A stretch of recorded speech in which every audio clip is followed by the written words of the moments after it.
皆さんこんばんは。21日間のオンラインプログラムへようこそお越しくださいました。このプログラムで瞑想の仕方を毎日体験的に学んでいきましょう。このプログラムには Zoom で参加している方々と YouTube で視聴されている方がいらっしゃいます。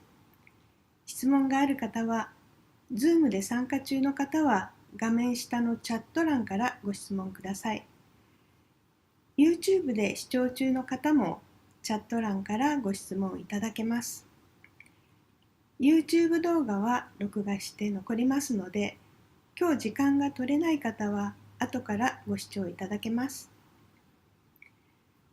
このサハジャヨガの瞑想法は、誰もが持っている内なるエネルギーを活性化することで、自然にバランスが整い、周りと調和し、その人が持っている美しい性質が現れてくるような瞑想法で、1970年に創始者であるシュリマタジー・ニルマラ・デビーによって一般に紹介されました。この21日間のプログラムは、彼女の生誕100周年を祝して世界中の各言語で企画されたもので、日本では NPO 法人ニルマライトジャパンによってお届けしています。私は今日の進行役の沢子です。よろしくお願いいたします。私は30年以上前にヨーロッパに在住していた頃にサハジャヨガの瞑想と出会いました。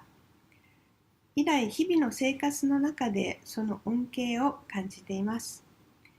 現在は NPO 法人ニルマライトジャパンの一員としてこの瞑想法を紹介しています。今日は皆さんにサハジャヨガを紹介できることをとても光栄に思います。よろしくお願いいたします。さて、本日は6日目で、タイトルは自然のエレメントを利用するです。もしサハジャヨガが初めてという方がいらっしゃいましたら、本日の内容は少し難しく感じられるかもしれません。内容的に難しく感じられる方は、初めての方用の瞑想会の録画がありますので、よろしかったらそちらをご覧になってください。ウェブサイトから視聴できます。また、初めてですが、せっかくこちらに入ってきたのだから一緒に瞑想したいと思われるのでしたら、もちろん大丈夫です。皆様と一緒に瞑想を楽しめたら嬉しいです。その他、質問など個人的な疑問にも対応します。その場合は画面下のチャット欄から申し出てください。そして今日はもう一人瞑想ガイド役のバンダナさんに来ていただいています。バンダナさん、よろしくお願いします。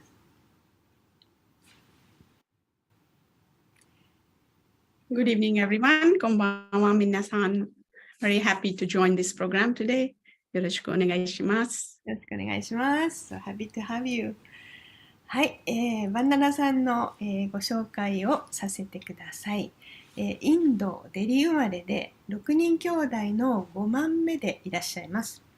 お兄さんがサハジャヨガを、お兄さんからサハジャヨガを紹介され、1994年から続けていらっしゃいます。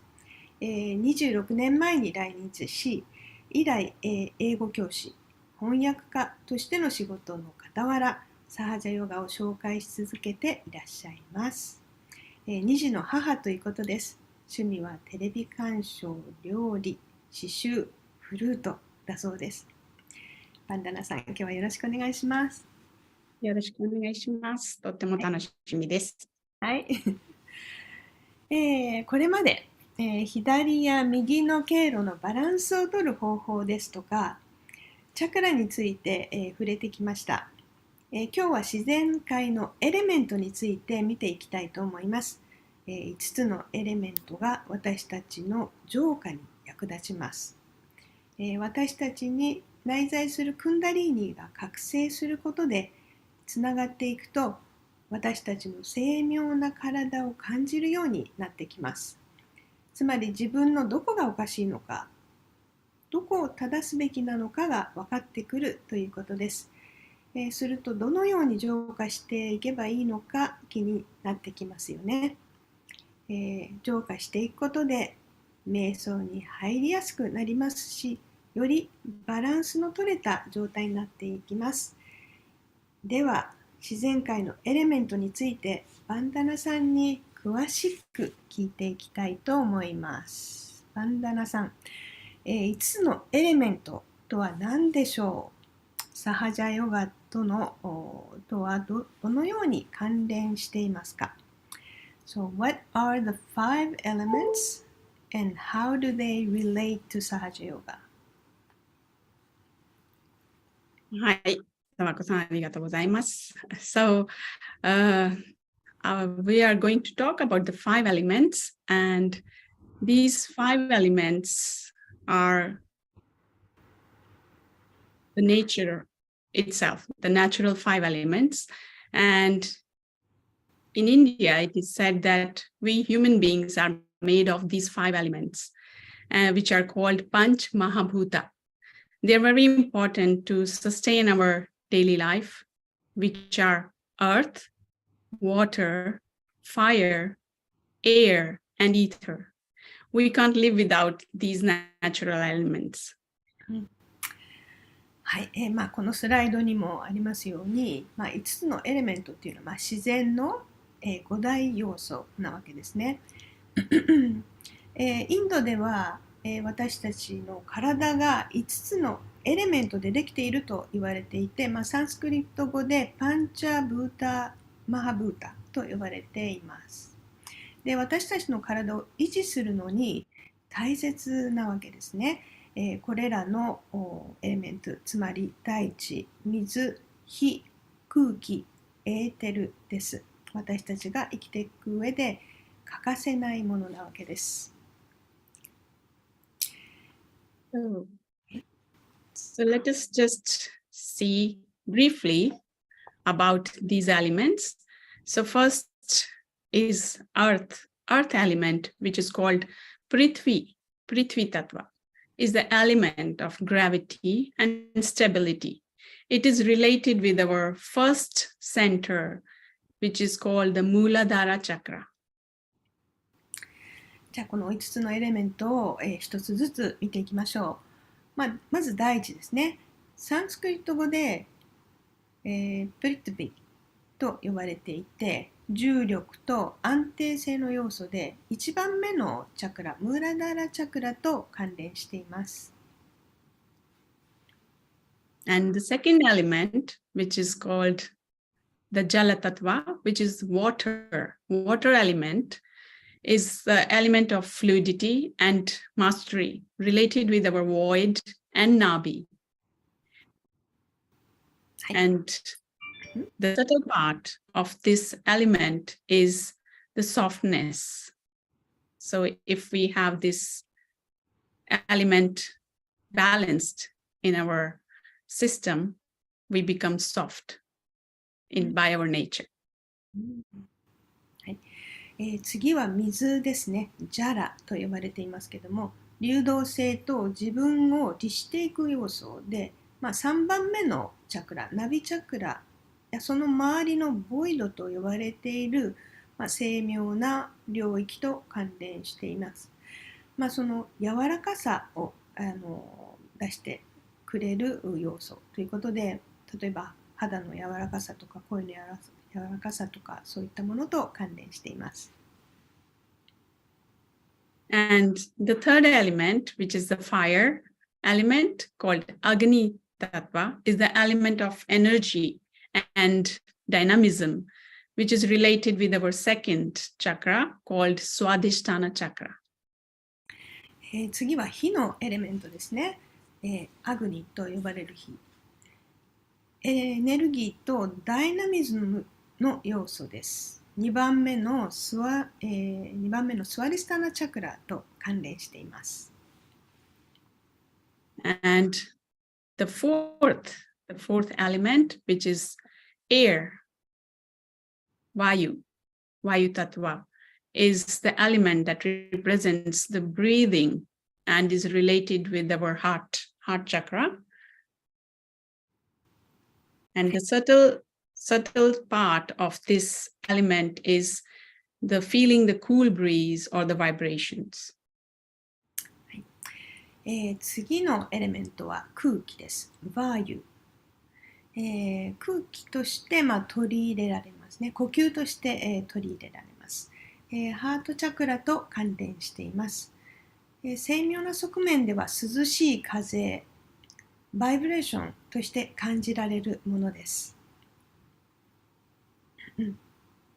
And the fifth element, which is ether element, which is called Akash Tattva in Sanskrit, is the element of our communication, and it is related with our Vishuddhi, this chakra.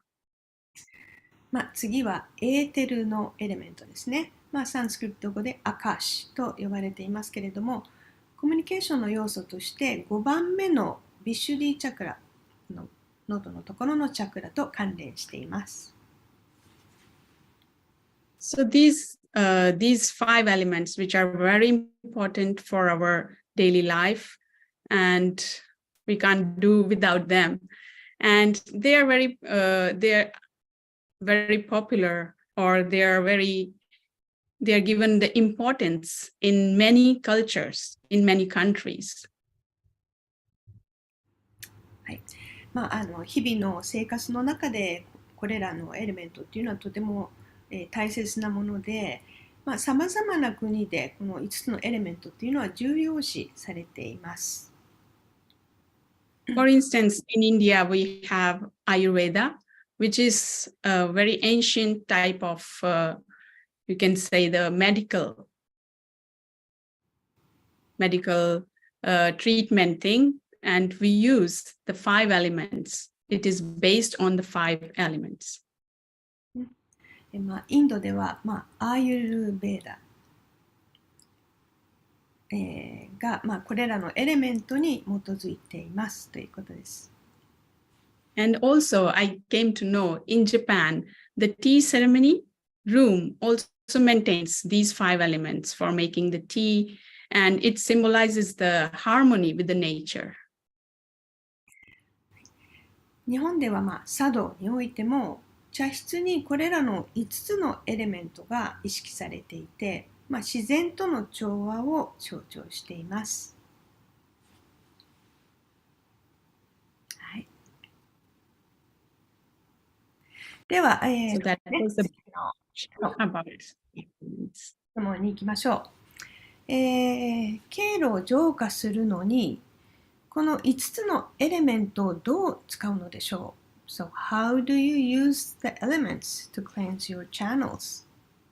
はい、お願いします。So, lack of the balance of these elements in our subtle system can create the imbalances in our subtle, physical, and mental body. 私たちの精妙な体にこれらのエレメントのバランスが崩れてしまうと、肉体的な、精妙なレベルにおいて、肉体的な面、精神的な面、そういった面でバランスが崩れていってしまいます。So, these natural elements can help us balancing our subtle system. For instance, to balance our left channel, which is called a moon channel, can be balanced by using the candlelight, the fire element. The candlelight, as you can see in the picture, the candlelight has a power to remove all the negative emotions coming from our past or cleanse our whole left channel. It can balance.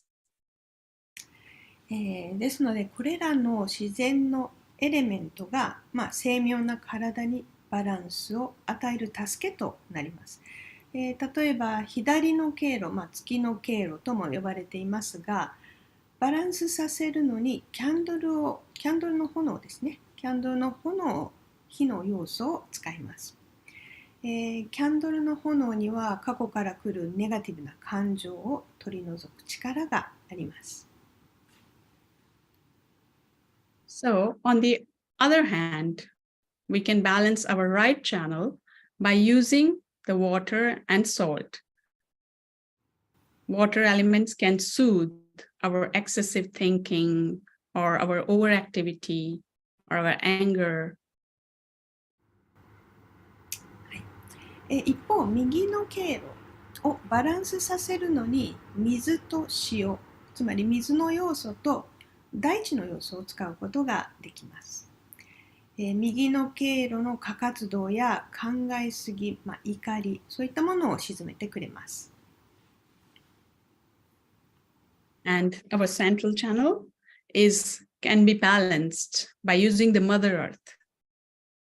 So the Mother Earth, as we put both our feet on the Mother Earth, when we have the realization process for the first time, when we raise our Kundalini, the Mother Earth has the power to absorb all the imbalances. 中央の経路は母なる大地の要素でバランスさせることができます。セルフリアリゼーションを得るときにも、大地の要素を取り入れて行いました。足をしっかりとグラウンディングするという形で行われました。大地にそのまま座ったりもした。そういった意味も大地の要素を取り入れているということです。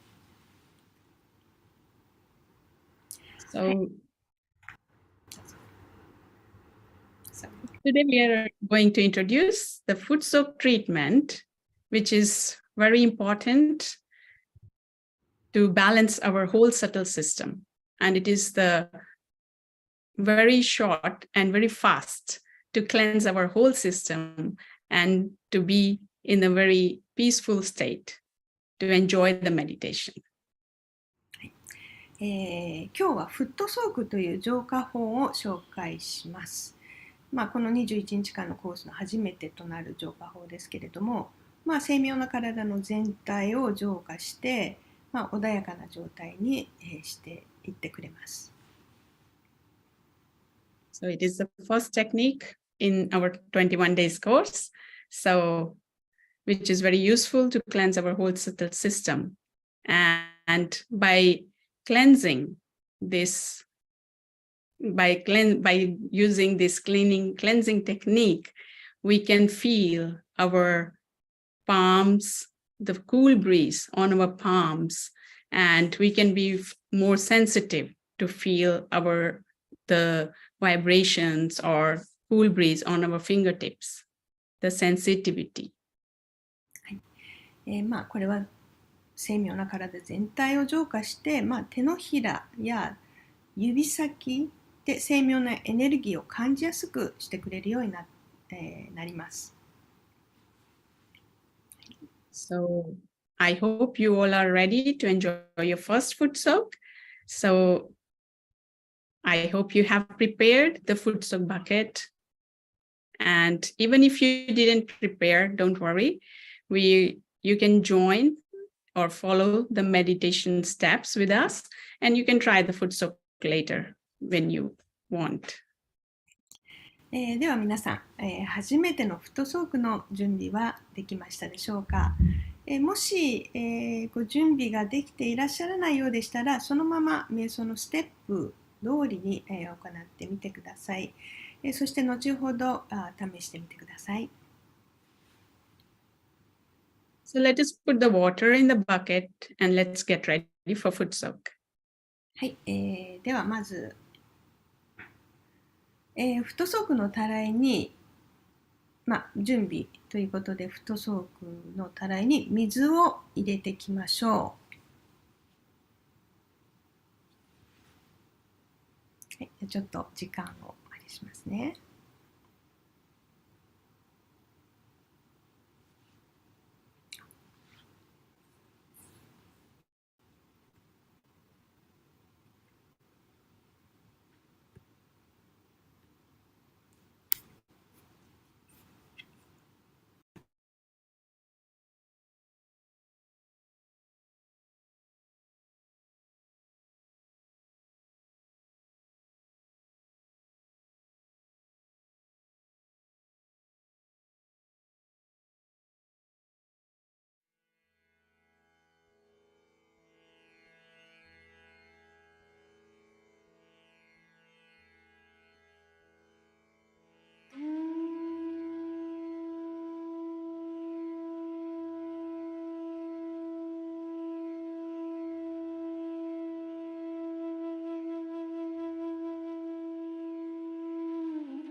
はい、では、フットソークのご準備ができましたでしょうか。I hope everybody got the bucket with the water. フットソークのたらいにくるぶしぐらいの水を入れてますね。では、どういうふうにするか、ビデオを見ながら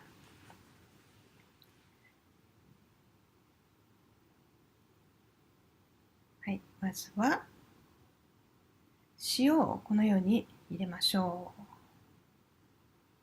そしてタオルも少し横に準備をしておきます。でまずバンダの動作を皆さんで一緒にしましょう。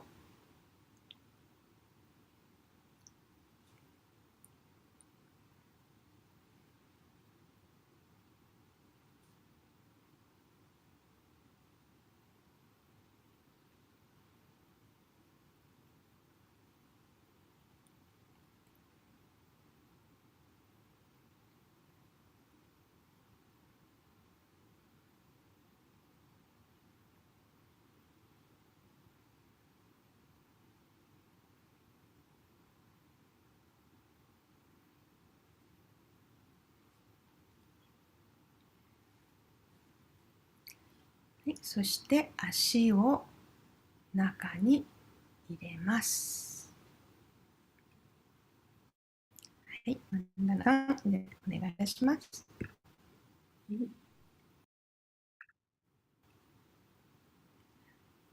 Let us relax our shoulders.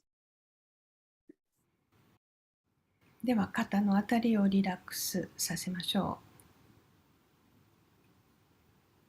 And let us keep our eyes open during this cleansing technique. And let us meditate watching the screen. この浄化法の最中は目を開けてスクリーンの方に目を向けてみましょう。And keep our palms upwards on the lap. 手のひらは上向きにして膝の上に置いておきます。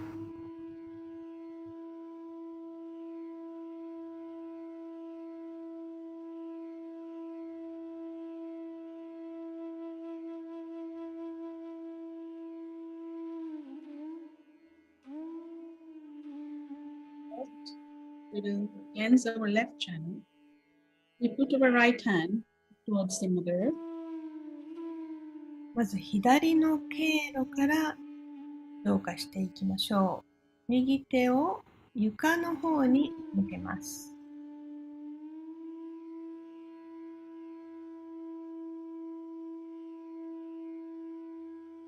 Let us pray within our heart.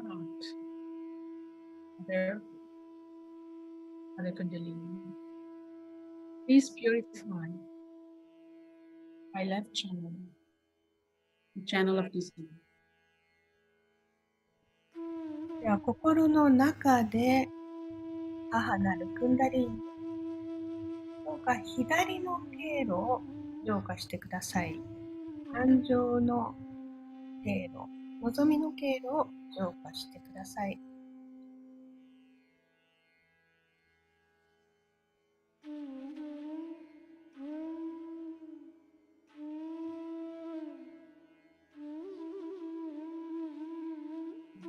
Please absorb all the imbalances of my left channel into the upper. どうか左の経路のアンバランスを整えてください。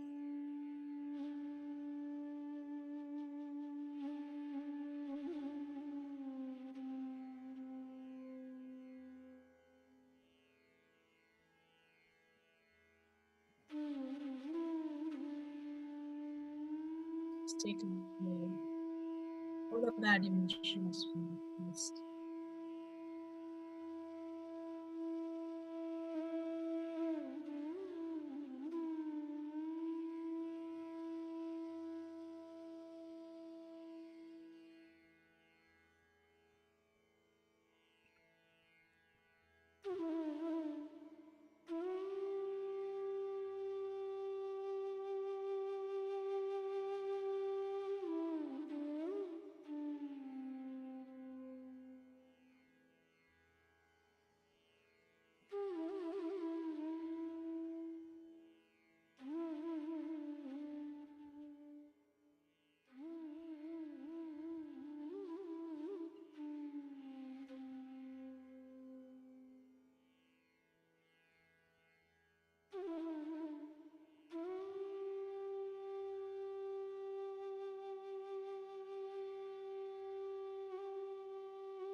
Mother, please take away all the negative emotions we witnessed. 母なるクンダリーに、どうかすべてのネガティブな感情を取り除いてください。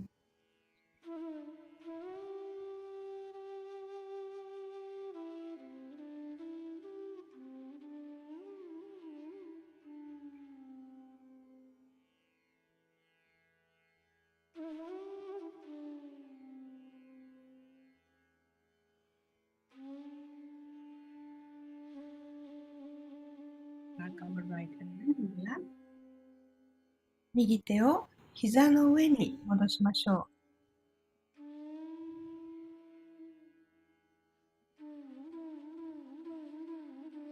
う。Our right hand on our heart. 右手を左のハート、心臓のところに置いてみましょう。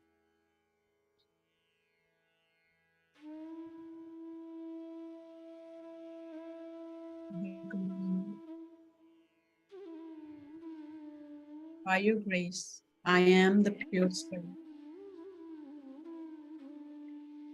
母なるクンダリーに、あなたの恩恵により、私は純粋なスピリットです。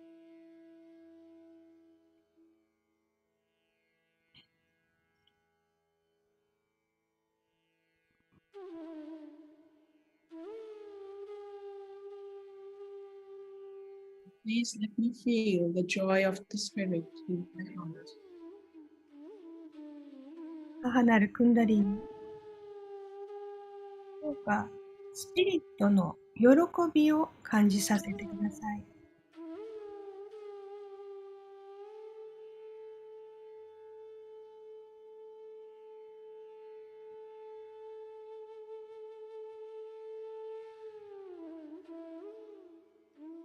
Back of the hands in the lap. 右手を膝の上に戻しましょう。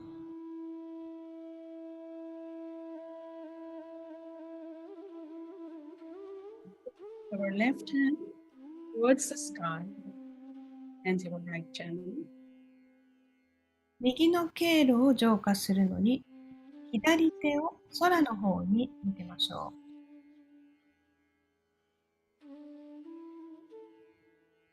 Here, let us pray within our heart. Mother Kundalini,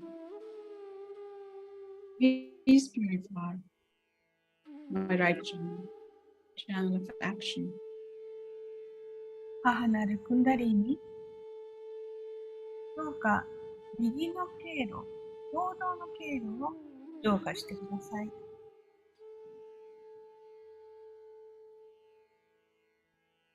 Mother, please absorb all the imbalances from my right channel through the ether element. 母なるクンダリーに、どうか右の経路のアンバランスをエーテルの要素を通して取り除いてください。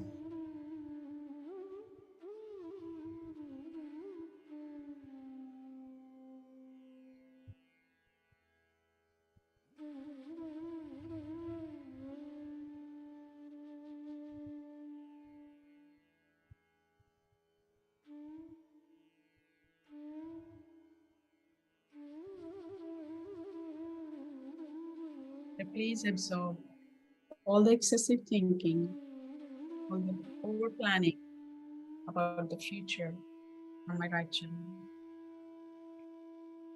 右の経路の考えすぎ、計画の立てすぎ、先へのいろいろな不安を取り除いてください。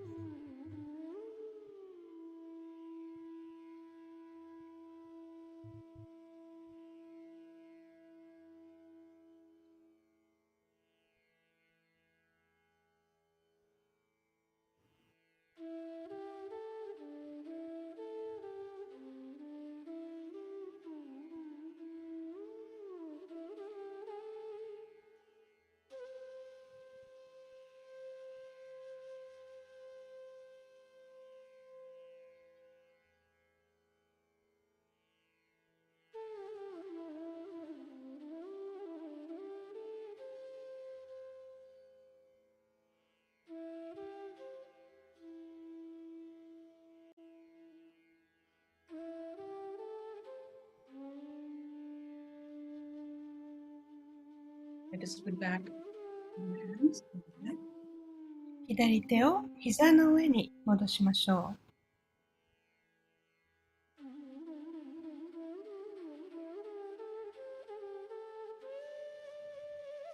Now let us put both our hands towards the Mother Earth. う。両手を大地の方に向けましょ Now let us cleanse our central channel. う。それでは中央の経路を浄化していきます。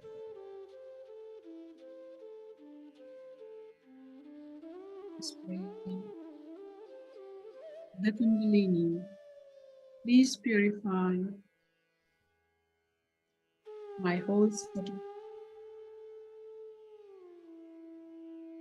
母なるクンダリーニ、どうか精妙な体をすべて浄化してください。Please absorb all the imbalances of my whole body system. どうかすべてのアンバランスを整えてください。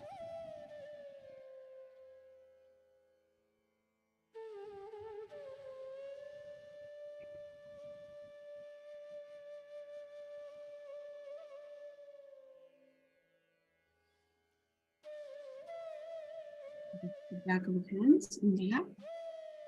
両手を膝の上に戻しましょ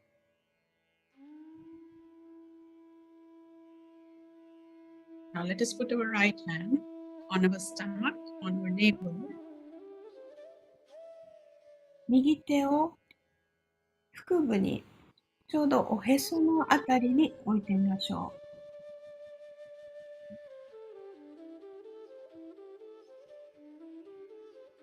Let us pray. Mother, please give me the balance. Give me the peace. う。母なるクンダリーニ、どうか私にバランスと穏やかさをお与えください。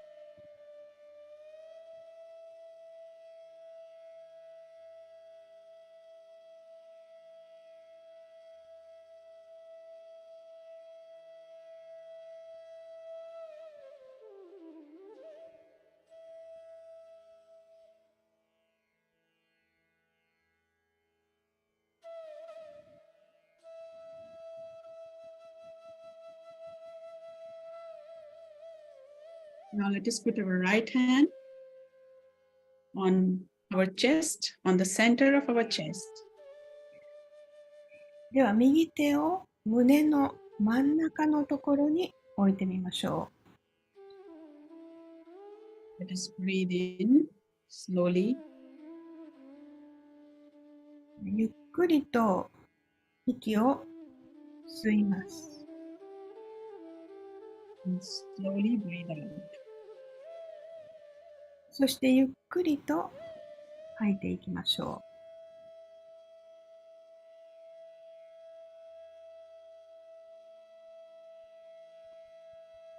Just do it 3 times. う。3回やってみましょう。 Breathe in and breathe out slowly.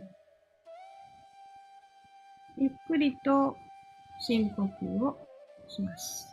ゆっくり吐いて、ゆっくりと吸って、ゆっくりと吐いていきましょう。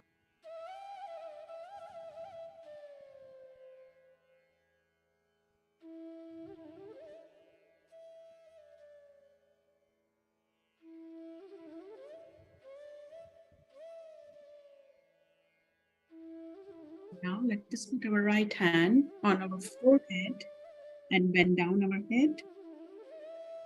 では右手を額に置きます。少し顔を下向きにしましょう。 Let us say, Mother, I forgive everyone and I forgive myself. 母なるクンダリーに、私はすべての人を許します。自分自身を許します。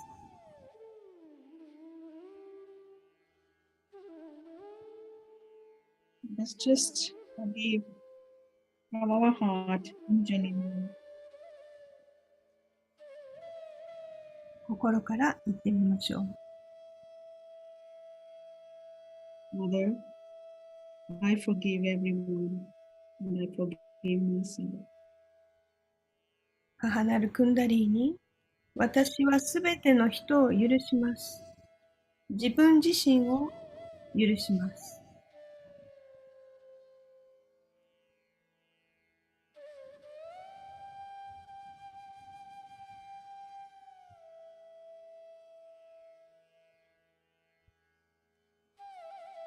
Now let us put our right hand on our fontanel, one area on top of our head. では右手を頭頂部に置いてみましょ Let us massage our scalp clockwise. う。頭皮が動くようにマッサージをしましょう。上から見て時計回りにマッサージをしてみましょう。 Let us pray, Mother. Please make me grow in my yoga. 母なるクンダリーに、どうかこのつながりにおいて私を成長させてください。Mother, please open a fountain. 母なるクンダリーに、どうか私の頭頂部の最後のチャクラを開いてください。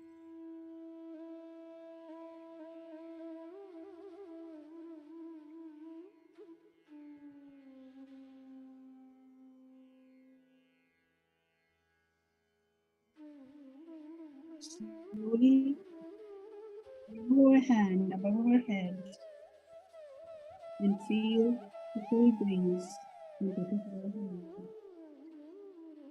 ゆっくりとその手を上に上げていきましょう。そして頭の上の感じを手で感じてみましょう。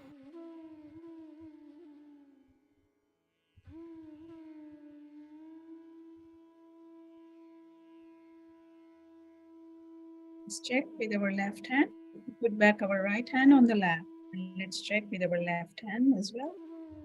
右手を膝の上に戻して、左手で感じてみましょう。頭の上の涼しさを左手で感じてみます。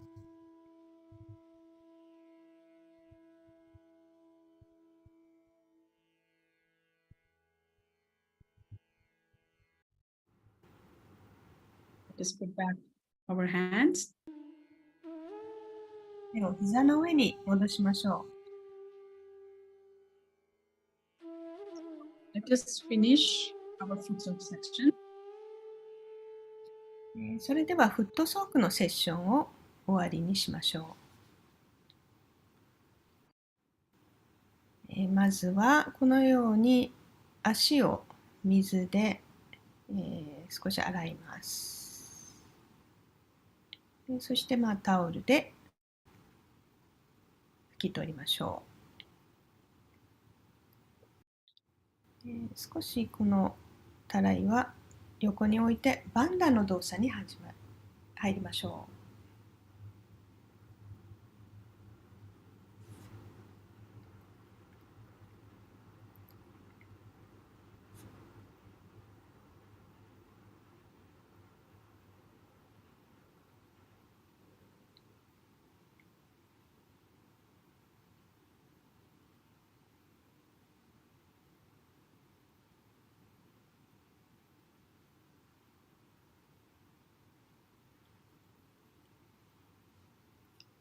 捨てる時間。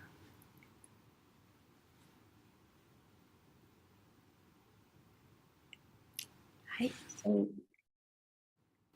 now let us throw the water into the toilet and come back and sit in meditation. はい、ではこの水をトイレの方に流していきましょう。そして、終わりましたらまた戻って、瞑想を続けていきましょう。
はい、フットソークの方いかがでしたでしょうか。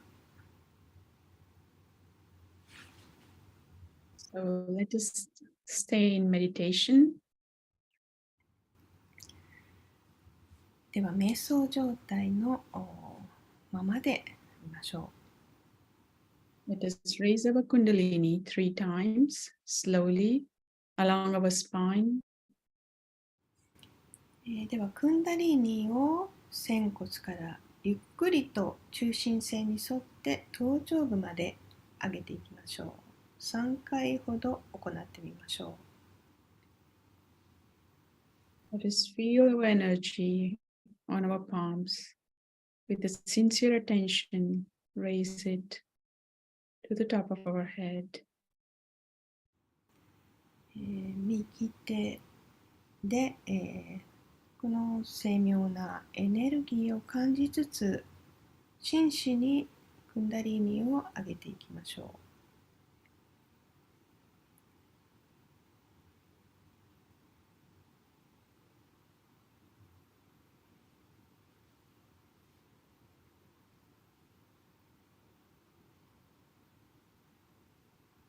Just relax, close our eyes. リラックスして目を閉じましょう。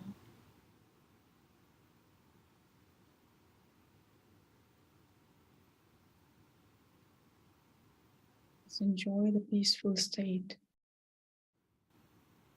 穏やかな状態を楽しんでいきましょう。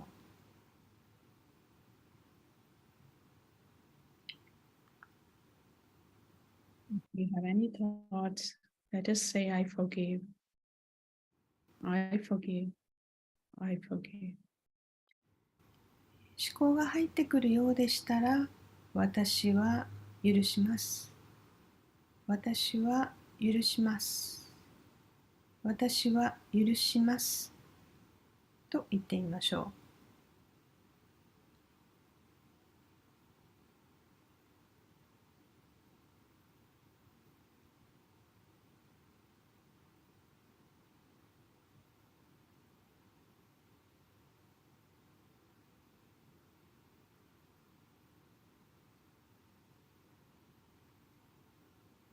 Now in this state, let us listen to Sri Mataji's speech. ではこの状態で、シュリマタジーの講演を聞いてみましょう。is created within us during the process of our evolution. The first one is the most beautiful one because it stands for our innocence. This innocence is the one which gives us real support, real strength. And you'll be surprised, it is never destroyed. It may be overshadowed, there may be clouds, maybe it may look to be a very dark sky, maybe a hopeless case. Some people might say that we have destroyed our innocence. It cannot be destroyed. Whatever you might have done, this is one center which cannot be destroyed. You may have problems with it, but it cannot be destroyed. It is such a wonderful center you have got, which has got 4 petals, which looks after the pelvic plexus, looks after all the excretion within us. In our own freedom, so-called, we do all kinds of things which may not be benevolent for ourselves. Doesn't matter. Kundalini cannot be destroyed. The source which is going to give you the self-realization, I say she is your individual mother. And this mother is such a loving mother. And she knows each and everything about you from your past lives. She knows you very well. She's just waiting for a chance that she can be awakened and she can give you your second birth. So what happens in the second centers when it enters? You just become dynamic because the second center is for aesthetics and for creativity. Because their Kundalini goes up and the creativity becomes so tremendously active and so dynamic. At the same time, that person becomes very mild, very sweet, very compassionate.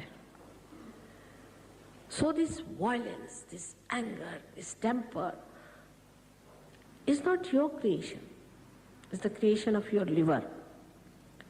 Your liver is little out of order because of many things, and the temper is there.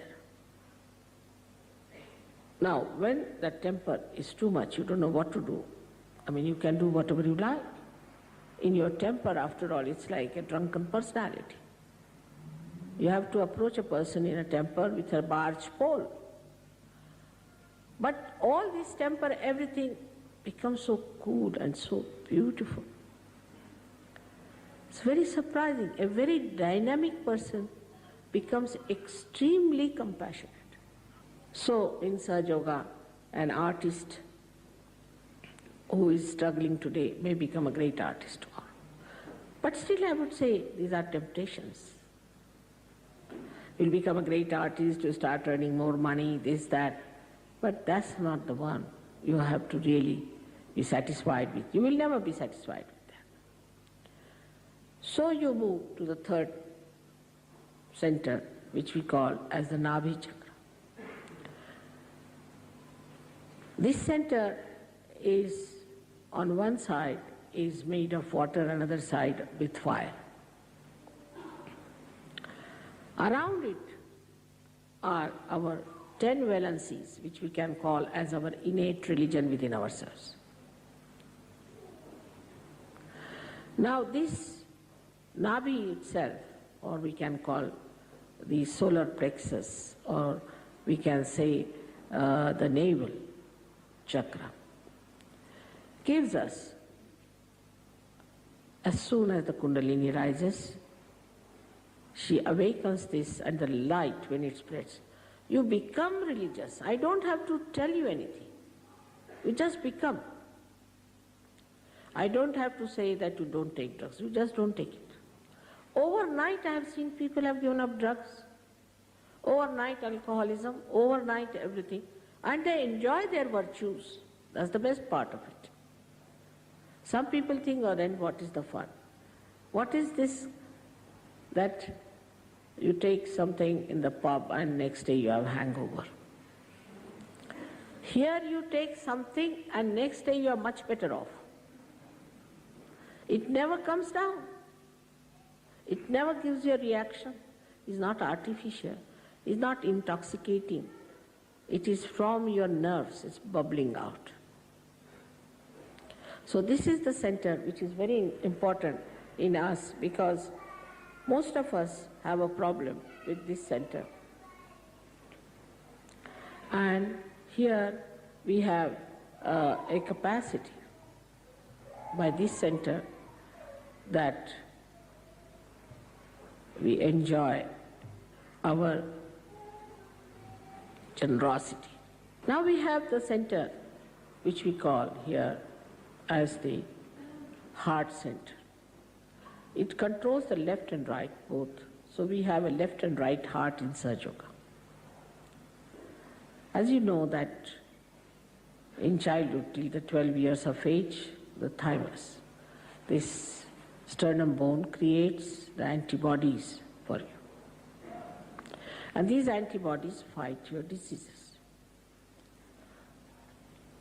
So when this center goes out, this is the center which sends all the messages to these antibodies. Now this is the center of a mother. When your motherhood is challenged, you develop breast cancer.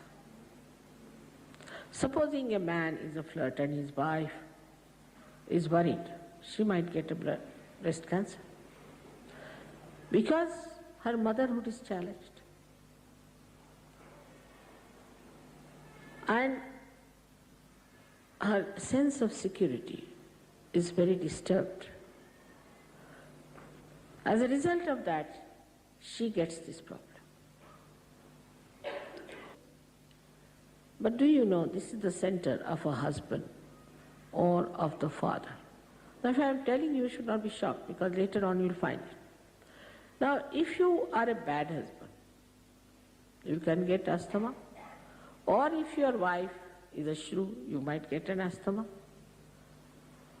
or if you are a very bad father, you might get an asthma, or if your father is not kind to you, you might get an asthma.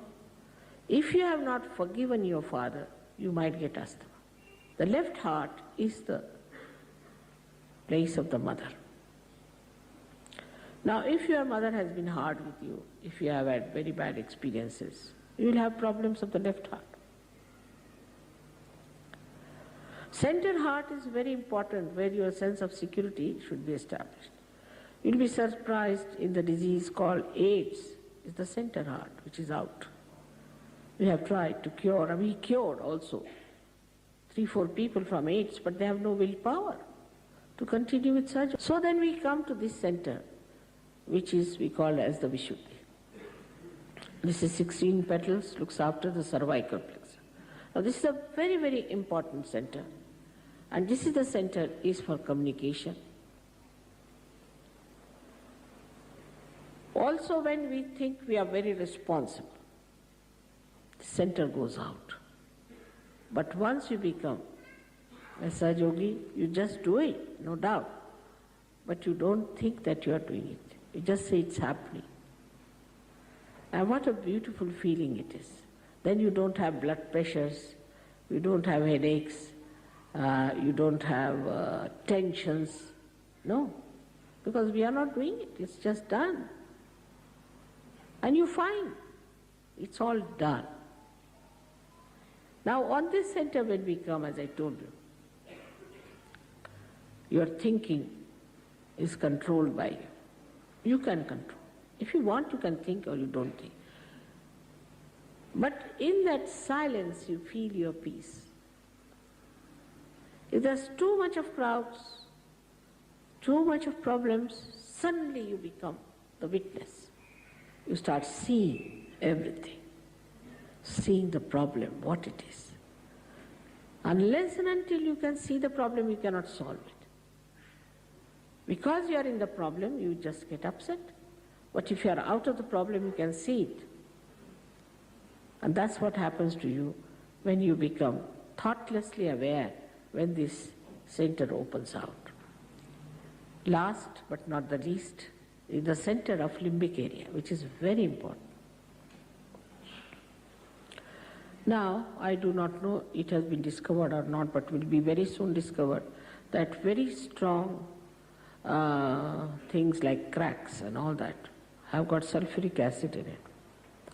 And that doesn't go anywhere in the body, just rushes into the limbic area. Now this limbic area is a hollow place which has got all cells here very sensitive to joy, happiness, but they become numb. So numb that ordinary music you cannot hear. Somebody has to scream at you, has to shout at you, has to jump on it. Otherwise you cannot enjoy. Then it has to be worse and worse and worse and worse. I don't know, now with cracks, later on they might develop something even more poisonous.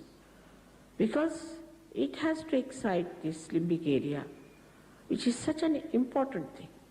But as soon as the Kundalini enters into that area, limbic area, she soothes it, and it opens like a lotus, 1,000-petal lotus. It opens, and then the Kundalini emerges out of your fontanelle bone area and gets connected to the all-pervading power. Then you start feeling the cool breeze in your hand.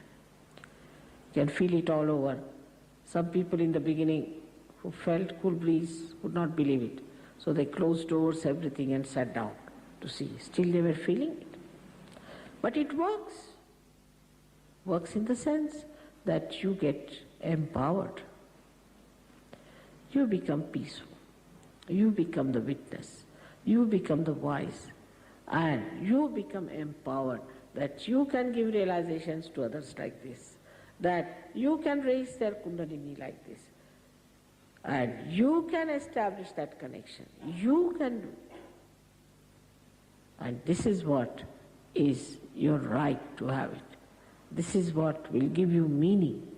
Otherwise, so far, whatever we have been doing is very frustrating.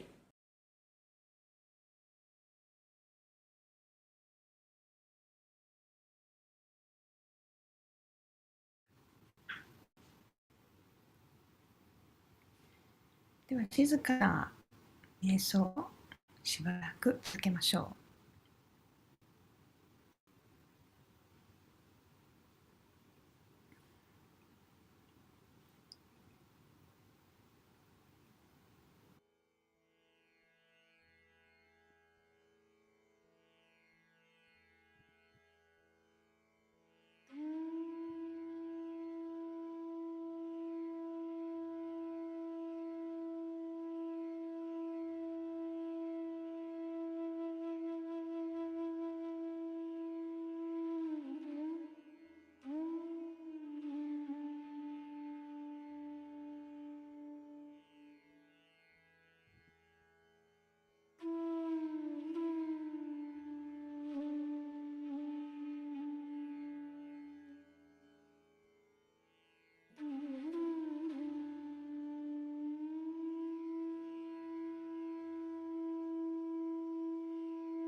And now, let us put both our hands towards the ceiling. では両手を天井の方に向けましょ Back our heads. う。顔を上向きにします。Let us pray. Mother Kundalini, please let us feel the cool breeze on our palms. 母なるクンダリーに、どうか私たちの手のひらで、涼しいバイブレーションを感じさせてください。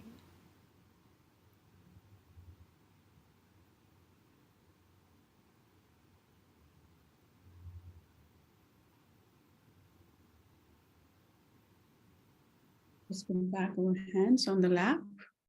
手を膝の上に戻しましょ Let us open our eyes slowly う。ゆっ and くり take a look. ゆっくりと目を開けて、バンダンの動作で瞑想を閉じましょう。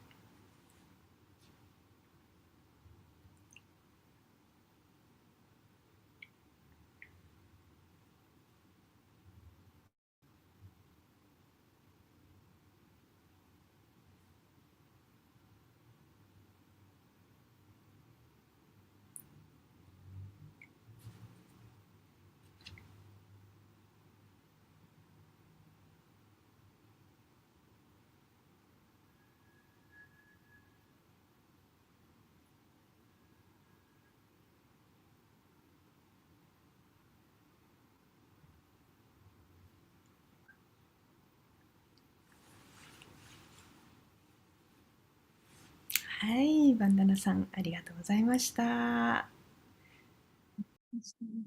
皆さん、いい瞑想ができましたでしょうか。では、ここでですね、ひとまず、Zoom で参加していらっしゃる方にアンケート調査を行っていただきたいと思います。個人名など出ませんので、お気軽にお答えください。YouTube の方々は少々お待ちください。後ほど結果の方をご紹介させていただきます。その間少し休憩を挟みます。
はい、皆さんアンケート、お答えいただきまして、ありがとうございました。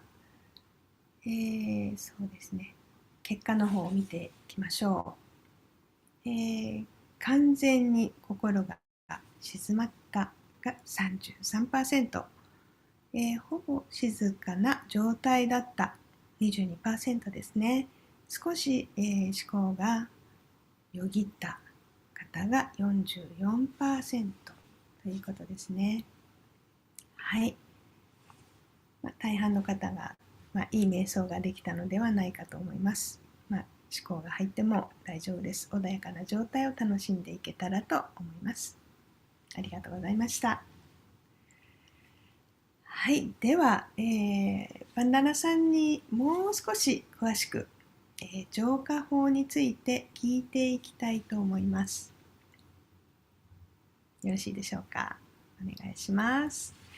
はい。自分の精妙な体を浄化する必要があると感じる症状は何ですか？ So, what are some of the signs or symptoms that indicate that you need to cleanse your subtle system? いかがでしょう？ So, when we start meditating, it's very difficult to differentiate what kind of cleansing technique I need, and if I am more using or the right channel. So the simple method is when we are meditating, and in our meditation, if we get the thoughts coming from the past, which means we need to cleanse our left channel using the candle or the candlelight. はい。 And Go ahead. And if we are getting thoughts from the future, which means we are using our right channel a lot, then we need the foot soak treatment.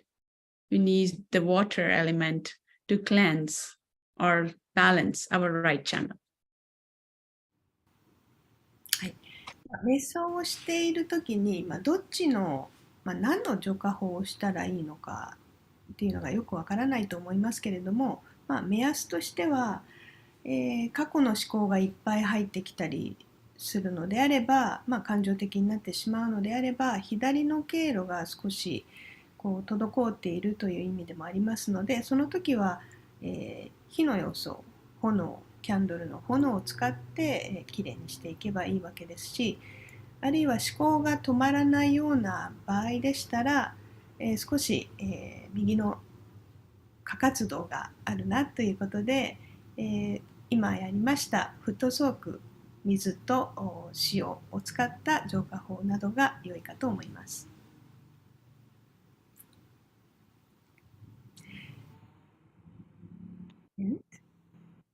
And also, if we have like very hectic life or very too active, we get like a hot temper, then also the foot soak treatment is very good.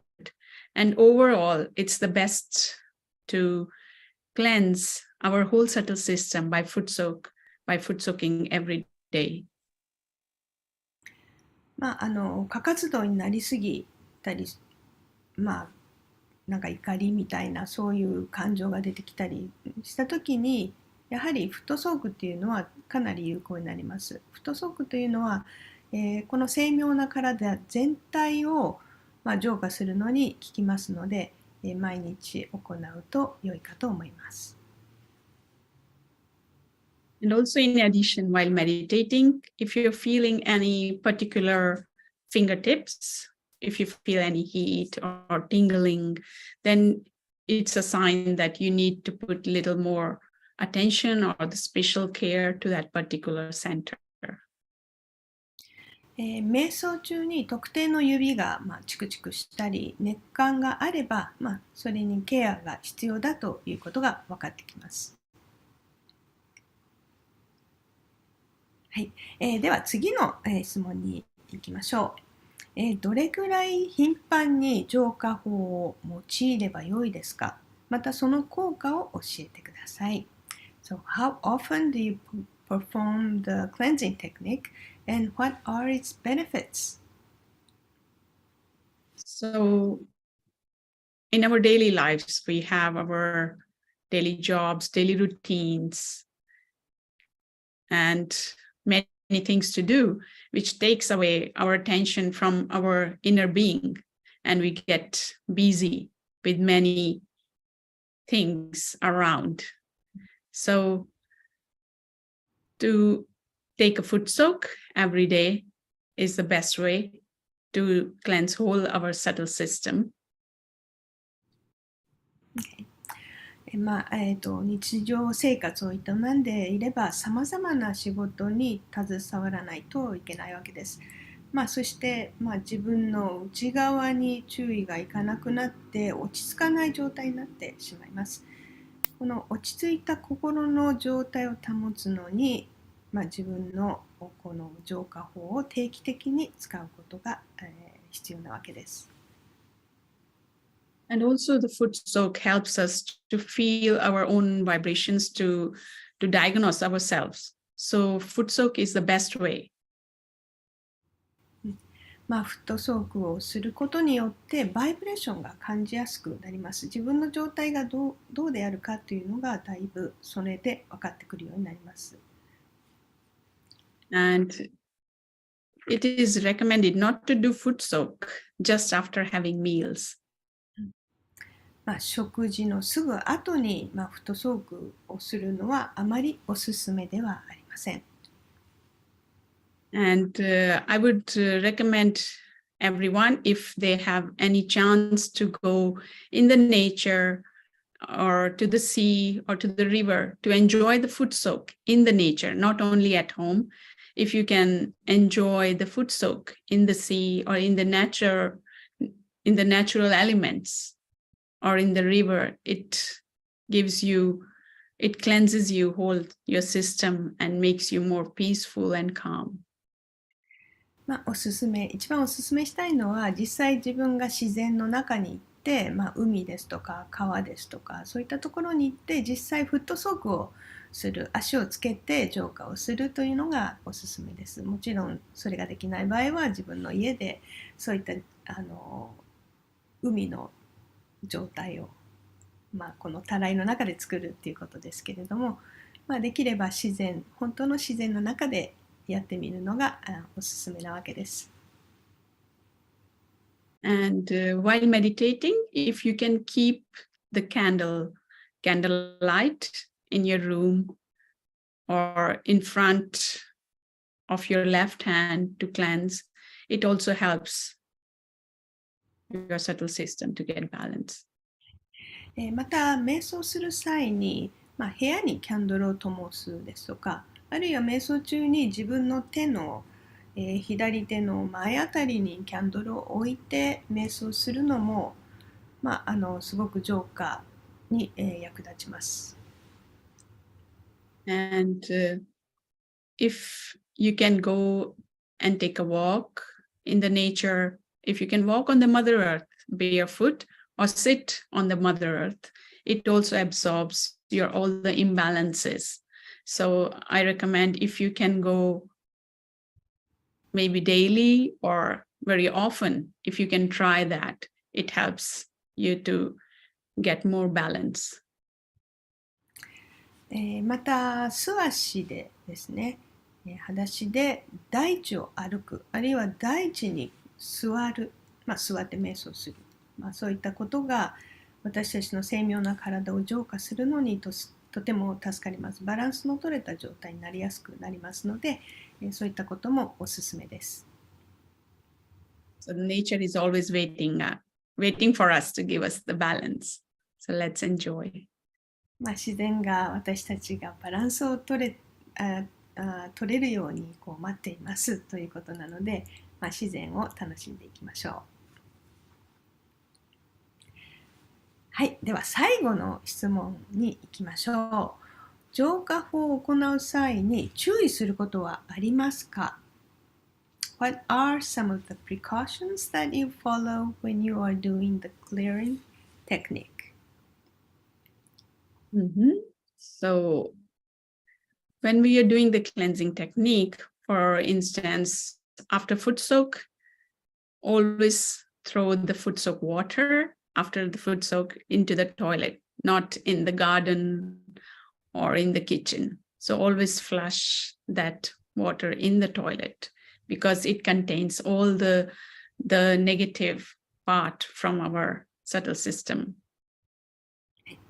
フットソークする際にそのフットソークの使ったお水は必ずトイレに流すようにしましょう。庭に、撒いたりですとかキッチンに流したりっていうのはよくないわけですね。私たちの中から出てくるネガティブな要素を、お水が吸っているので、そういったことでしっかりとトイレに流すようにしてください。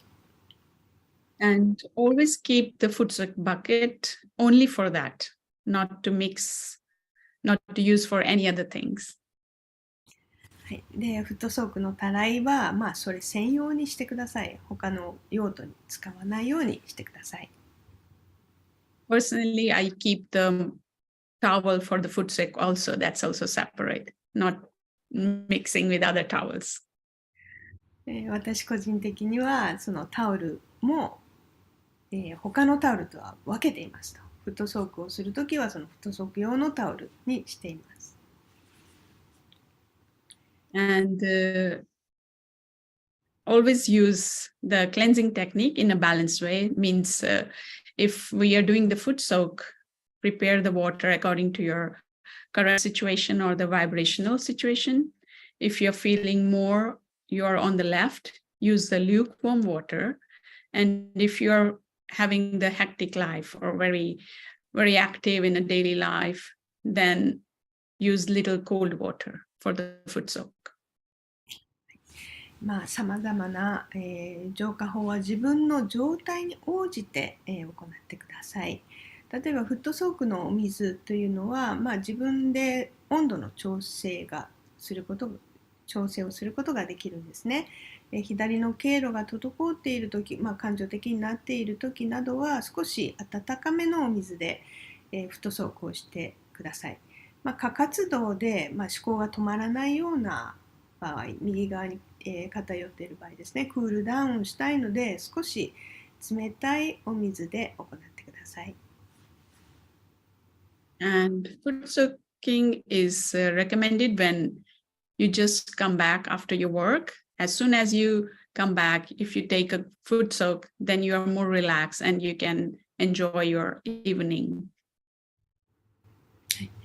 フットソークっていうのは、仕事から帰ってきた時にやると、ちょっとリラックスできますね。そして、残りの時間、夜の時間とかを楽しめるので、そういったすぐ帰ってきた時にするのがおすすめです。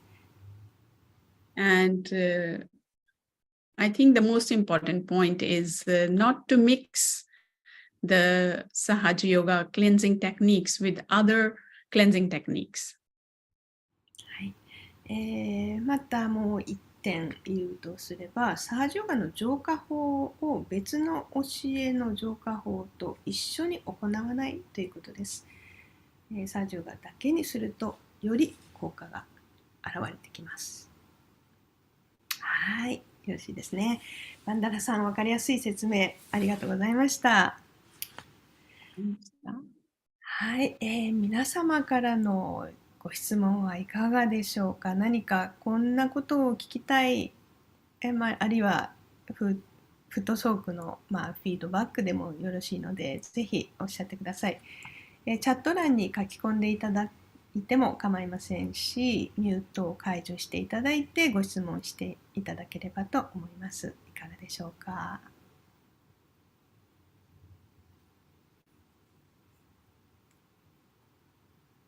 特にない感じですかね。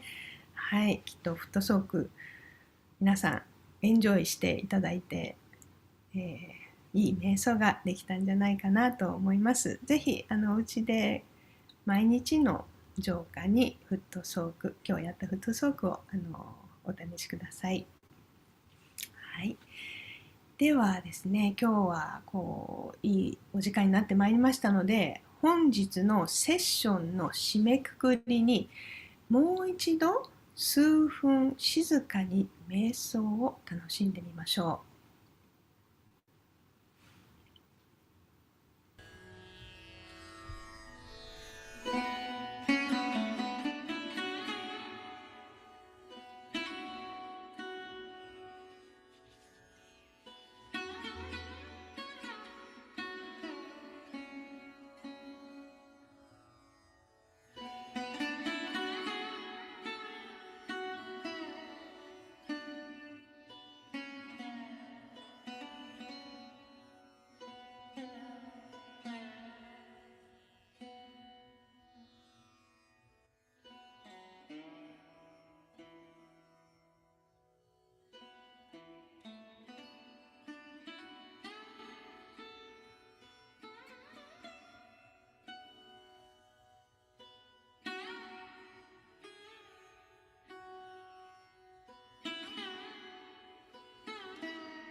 はい、皆さん今日のプログラムを楽しんでいただけましたでしょうか。